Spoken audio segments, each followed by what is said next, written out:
Nous voyons par Abraham que dans ce qui est apparemment le chemin de la mort, la vie agit dans deux sens, c'est-à-dire par le chemin divin du délai et par celui de la contradiction. Dieu avait promis à Abraham un fils et, après avoir fait la promesse, il s'était retiré et avait laissé la question en suspens pendant des années.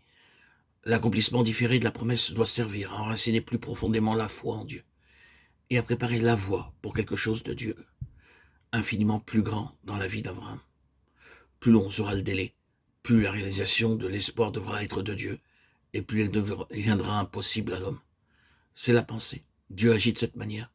Que nous voulions ou ne le voulions pas, que nous aimions ou n'aimions pas cette pensée, elle est vraie.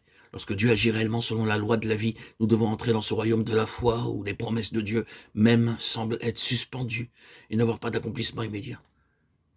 Dieu est vrai et fidèle. Dieu ne sera jamais un débiteur à l'égard de l'homme. Il n'y aura jamais de balance au détriment de Dieu pour finir.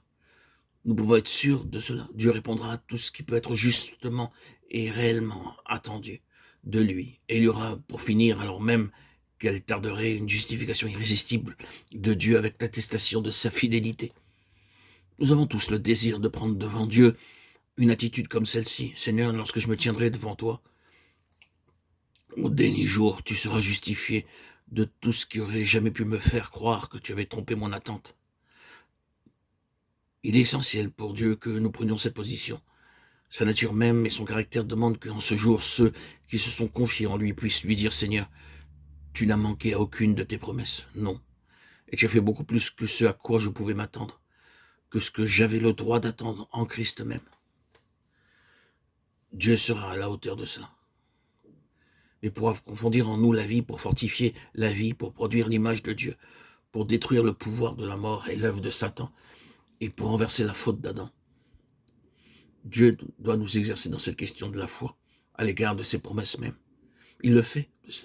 C'est une marque de croissance, de maturité.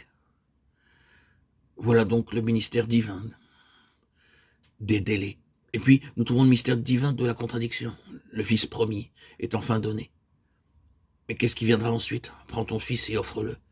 Une contradiction. Dieu donne et Dieu reprend. Il promet l'accomplissement, puis il semble tout enlever d'un seul coup. Qu'est-ce que cela signifie? Qu'y a-t-il derrière cela?